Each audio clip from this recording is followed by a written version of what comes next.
إن الحمد لله نحمده ونستعينه ونستغفره ونعوذ بالله من شرور أنفسنا ومن شر أعمالنا من يهد الله فلا مضل له ومن يضلل فلا هادي له أشهد أن لا إله إلا الله وحده لا شريك له وأشهد أن محمدا عبده ورسوله لا نبي بعده اللهم صل وسلم على عبدك ورسولك محمد وعلى آله وصحبه ومن تبعهم إلى يوم الدين أما بعد أعوذ بالله من الشيطان الرجيم يا أيها الذين آمنوا اتقوا الله حق تقاته ولا تموتن إلا وأنتم مسلمون يا أيها الناس اتقوا ربكم الذي خلقكم من نفس واحدة وخلق منها زوجها وبث منهما رجالا كثيرا ونساء واتقوا الله الذي تساءلون به والأرحام إن الله كان عليكم رقيبا يا أيها الذين آمنوا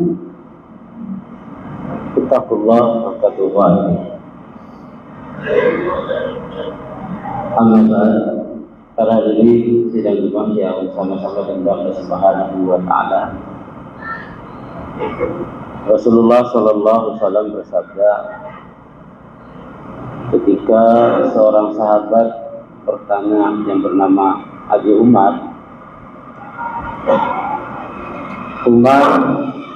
minta kepada Rasulullah, ya Rasulullah, kulli Islam qaulan. Wahai Rasulullah, ajarkanlah aku bil Islami qaulan. Di dalam Islam itu sebuah perkataan, la as'alu, niscaya aku tidak akan tanyakan anu ahad pada seorang selain pada engkau. Ghairu. Rasulullah menjawab, qultu amantu billah. Dalam kamu katakan, aku telah beriman kepada Allah. Tsumastaqim, kemudian kamu beristiqamah. Para hadirin sidang Jumat yang sama-sama dimuliakan Allah Subhanahu wa taala. Hadis ini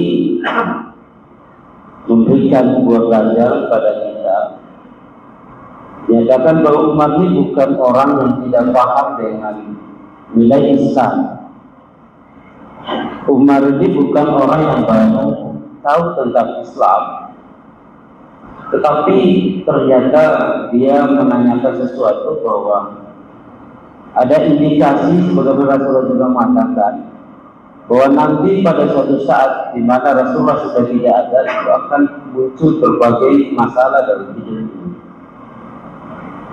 Di samping masalah ini berkaitan dengan masalah upaya usaha orang-orang yang tidak suka terhadap Islam yang lain muncul dari kalangan eksternal dari umat Islam sendiri, dan juga akan terjadi masalah-masalah yang ada di dalam internal umat Islam sendiri. Artinya setiap waktu itu tidak pernah sepi dari masalah, atau dengan kata lain setiap waktu tidak pernah sepi dari berbagai godaan dan cobaan dan ujian. Dan cobaan dan ujian itu memang tergantung dari kualitas iman setiap orang. Ada yang ujiannya ringan, ada ujian sedang, ada ujian berat. Tergantung kualitas iman seseorang. Karena Allah akan menguji seorang itu sesuai dengan kualitas iman orang itu sendiri. Para hadirin sidang Jumat yang sama-sama dengan Allah Subhanahu wa taala. Kalau dilihat dari kata amantu billah, kalau bicara kaidah bahasa Arabnya bahwa ini adalah satu ungkapan aku telah beriman. Berarti iman itu sudah ada dalam diri seseorang, dan orang itu telah lebih dulu mengetahui dan menyatakan iman. Kemudian jadi kaidah ini berarti dia telah beriman. Mana yang benar adalah tsumastaqim, kemudian istiqomah. Para hadirin, banyak orang yang mengatakan beriman, tapi kadang-kadang tidak konsekuen dengan keimanan itu. Iman kalau kita lihat dari ayat-ayat Al-Quran dan hadis Rasul, ternyata tidak hanya bisa dibuktikan dengan sebuah ritualitas saja. Atau berkata lain, iman itu tidak hanya nampak, itu seperti perbuatan ibadah yang kita kenal dengan ibadah makhluk. Kalau kita lihat makna iman, salah satu contoh yang sabda Rasulullah SAW, "Man amana billahi wal yawmil akhir, falyaqul khairan." Siapa yang beriman kepada Allah dan hari akhir, hendaklah dia berkata yang baik. Perkataan ini adalah sebuah ucapan yang keluar dari mulut seseorang yang dilihat dan didengar oleh orang lain, ya. Dan apabila itu ucapannya menyenangkan, maka membuat simpati orang lain.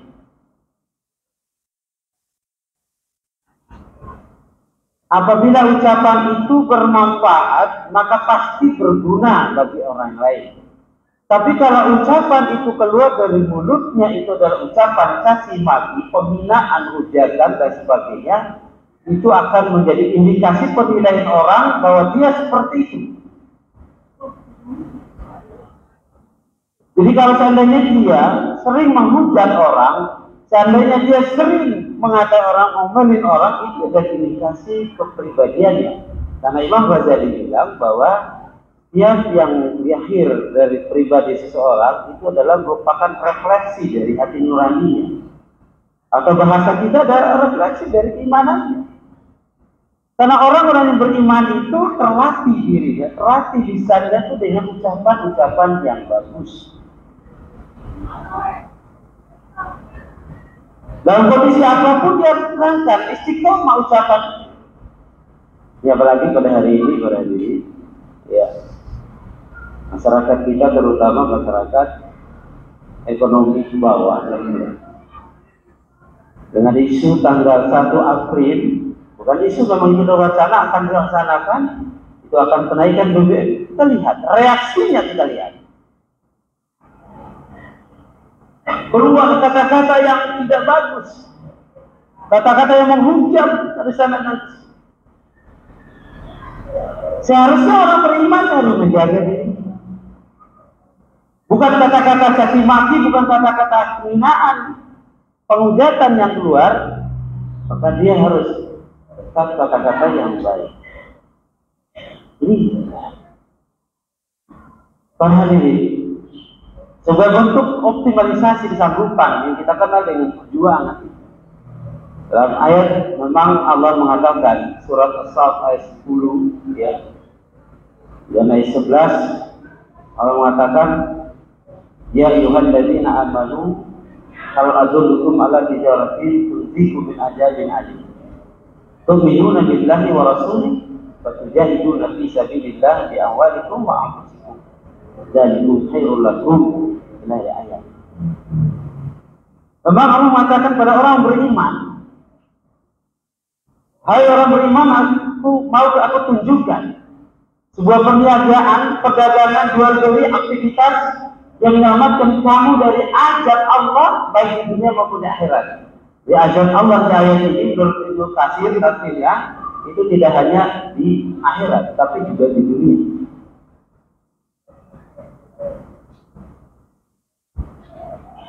Pertama, apa yang kita lakukan supaya kita terhindar dari azab Allah adalah tu'minuna billahi wa rasul.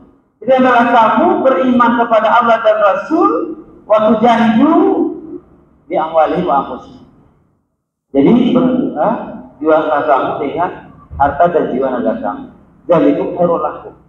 Nah, penjelasannya ini kalau lihat ayat ini saja, ini memang maknanya mengarah pada fisik. Tapi kita lihat di Quran surat 49, jadi menjadikan penjelasan bahwa innamal mu'minuna alladzina amanu. Bahwasanya orang-orang beriman yang tu'minuna billahi wa rasuli itu adalah pada Allah adalah semalam yartabu. Adalah mereka yang tidak ragu lagi dengan ucapan itu, berarti dengan kata lain Rasulullah tadi mengatakan istiqomah untuk mengaplikasikan nilai-nilai keimanan. Jadi semalam yartabu, kemudian dia tidak ragu dengan keimanan itu. Jadi iman itu harus diaplikasikan dalam kehidupan nyata. Jadi bukan hanya sekedar statement, tapi dibuktikan. Ya, sesuai dengan kesanggupan dan kemampuan yang kita miliki. Karena kata kunci itu ayat tadi itu adalah ada istilah jahadu. Lalu menggunakan di atas itu di surat As-Saff ayat 10 itu adalah tujahidu. Maka di ayat 13 surat 49 itu menggunakan jahidu. Kalau kalimatnya adalah kalian, ini adalah mereka. Artinya bahwa mereka yang dikatakan beriman itu mereka harus bersungguh-sungguh. Kalau dilihat dari berbagai tafsir, kalau kata-kata jahadu yang tidak diikuti dengan fisabilillah, maka ini maknanya sangat luas. Jadi tidak langsung diambilkan bahwa jihad di situ adalah qitalun, perang fisik. Jadi jihad itu bukan berarti angkat senjata.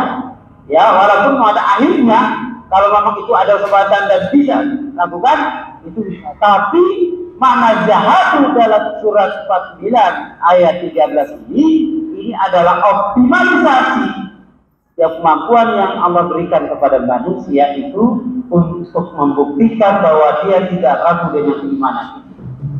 Apa maksudnya? Dia manusia diberikan berupa fasilitas. Ya, manusia diberikan fasilitas. Di situ adalah di amwalakum, harta mereka. Jihad yang dia lakukan bagaimana dia membebaskan perbudakan. Karena ini Allah menggambarkan dalam Quran surat Al-Balad, ya. Surat Al-Balad ini Allah berikan yaitu penjelasan yang tegas bahwa negeri Mekah ini telah diberikan oleh Allah sebagai sebuah tempat di mana umat manusia nantinya berkumpul tempat itu untuk melakukan siar-siar Allah dan menunjukkan kekuasaan Allah. Kemudian juga dari surat Al-Balad itu Allah juga menjelaskan bahwa manusia telah diberikan lisan, telah diberikan mata, telah diberikan berbagai fasilitas insani yang ada dalam diri manusia sebagai potensi yang harus dia manfaatkan, optimalisasikan untuk membebaskan budak dari perbudakan. Sehingga Allah mengatakan, jalan membebaskan budak ini disebutkan fakur raqabah, jalan yang mendaki lagi suka. Nah, jihad bagi orang yang memiliki harta dan jiwa dalam pengertian tafsir Ibnu Katsir dan Al-Maraghi mengatakan bahwa jihad nafsi itu bisa dengan ilmu, bisa dengan tenaga. Bagi orang yang telah diberikan kelebihan harta, maka dia harus mampu memanfaatkan harta yang diberikan oleh Allah tersebut untuk membebaskan manusia dari perbudakan. Hari ini perbudakan apa yang terjadi? Kita bisa melihat yang kaya terus meningkat kekayaannya, ya, yang miskin tetap saja melarat. Bukan berarti tidak ada orang Islam yang kaya. Ternyata banyak saja. Kenapa demikian? Karena mereka menganggap bahwa jihad itu adalah mengangkat perang. Mereka menganggap bahwa jihad itu adalah memangku senjata. Tidak. Ternyata jihad itu sesuai dengan kondisi kita pada hari ini. Kita lihat saudara-saudara kita yang hari ini berani melakukan tindakan kriminal. Mereka berani melakukan sebuah perusakan dan sebagainya dengan alasan dalam rangka memenuhi kebutuhan perut. Dalam rangka alasan kita tidak mendapatkan pekerjaan.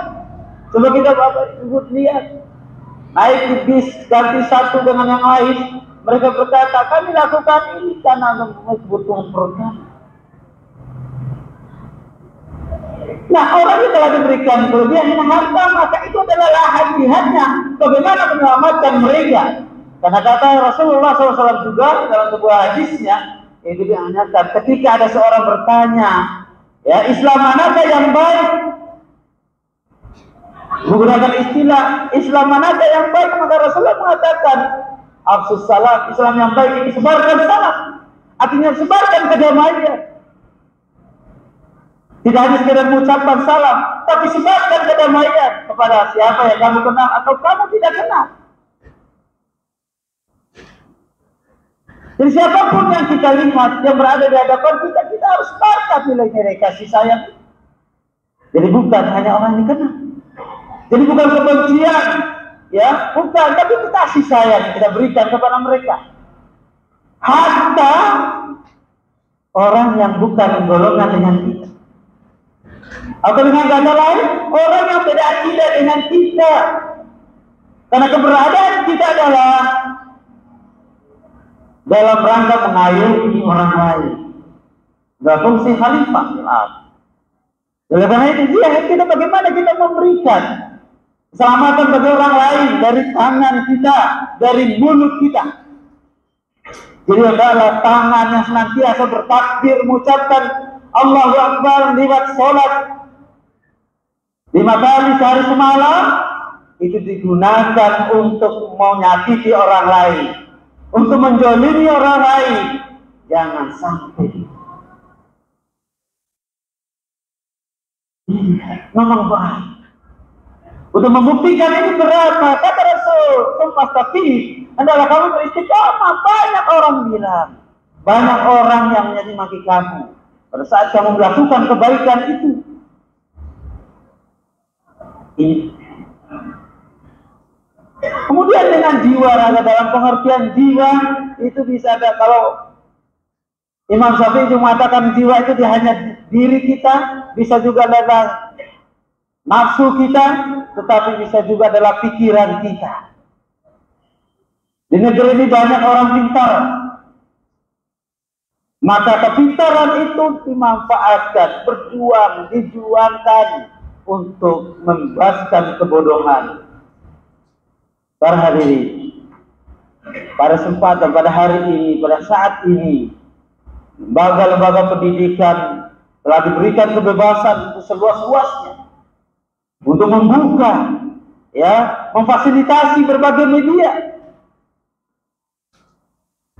agar perangkat pembelajaran itu bisa mencapai sebuah sasaran. Dengan kebebasan ini adalah orang-orang yang memiliki sanggupan dan kemampuan harta dan ilmu tadi, maka dia melakukan, ya, komersialisasi pendidikan, sehingga ketika kita ingin masuk ke sebuah pendidikan yang lengkap fasilitasnya, alat peraganya mencukupi, maka tidak bisa bagi orang miskin. Tidak bisa bagi orang yang memiliki harta cukup hanya sekedar untuk makan, tidak bisa. Karena begitu mahalnya, sehingga mereka masuk sekolah-sekolah yang penting dia sekolah. Yang penting dia sekolah padahal dia punya potensi, punya kemampuan untuk mengembangkan nalarnya, untuk mengembangkan otaknya, untuk mengasah menjadi lebih terampil lagi, sehingga bisa bersaing dengan dunia pendidikan lainnya.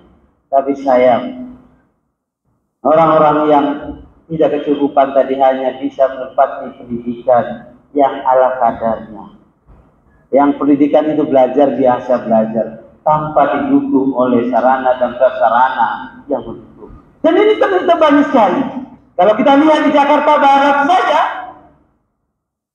Barat saja, sekolah-sekolah yang di luar Islam dan notabene sekolah yang tidak berasaskan agama itu memiliki fasilitas perangkat yang bagus. Tapi sekolah-sekolah yang berasaskan agama, kita bisa lihat. Pertanyaan, apakah tidak ada orang kaya dan orang pintar Islam itu yang peduli pendidikan? Ternyata banyak sekali. Kenapa tidak? Sekali lagi, jihad itu tidak perlu harus angkat senjata. Tapi jihad kita bagaimana membebaskan kemiskinan yang ada di sekitar kita dan membebaskan kebodohan terhadap orang-orang yang ada di sekitar kita pada hari ini. Karena pendidikan penting untuk meraih sebuah pekerjaan yang layak dan yang bagus, maka harus melalui pendidikan yang mumpuni. Oleh karena itu para hadirin, dengan jemaah yang sama-sama dengan Allah Subhanahu wa taala, hendaklah kita sisihkan semua potensi yang Allah berikan kepada kita. Itu untuk kepentingan lingkungan masyarakat kita, Barakallahu li wa lakum fil Qur'anil azim. Aqulu qawli hadza astaghfiru innahu wal ghafurur rahim.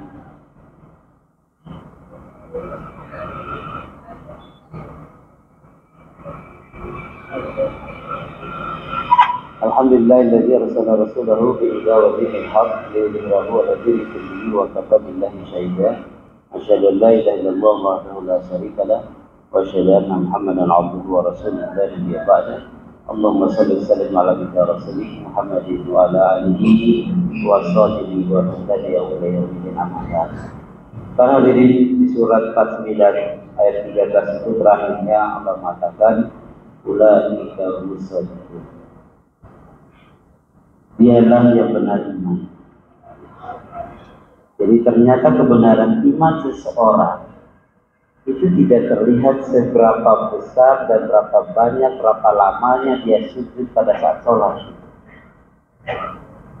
Tapi benar iman seseorang seberapa besar kepedulian dia terhadap lingkungan. Karena keberadaan dia yang ba'uhum harukum itu ada sebaik-baiknya kalian adalah yang ba'uhum, yang bermanfaat bagi manusia yang lain. Jadi iman kita akan nampak dalam kehidupan nyata dan bisa dirasakan oleh siapapun apabila keberadaan kita di lingkungan itu mampu memberikan kontribusi yang baik terhadap lingkungan tersebut. Demikian, mudah-mudahan kita semua termasuk orang yang memanfaatkan segala potensi yang ada pada kita untuk kebaikan bersama. Sehingga inilah Islam rahmatan lil alamin. Allahumma fil mu'minina wal mu'minat wal mu'minin bi rahmatika ya arhamar rahimin. Allahumma rabbana la tu'akhidhna in nasina aw akhtana. Allahumma rabbana wa la tahmil alaina isran kama hamalnahu wa lil ladzina min qablina. Allahumma rabbana wa la tuhammilna ma la taqata lana bi wa anna wa anna wa anna wa qul lana warhamna anta maulana fansurna 'alal qawmil kafirin. Rabbana la tuzigh qulubana ba'da idh hadaytana wa hab lana min ladunka rahmah innaka antal wahhab. Rabbana atina fid dunya hasanah wa fil akhirati hasanah wa qina adzabannar. Rabbana taqabbal minna innaka antas samiul 'alim wa tub 'alaina innaka antat tawwabur rahim. Subhana rabbika rabbil izzati amma yasifun wa salamun alal mursalin walhamdulillahi rabbil alamin.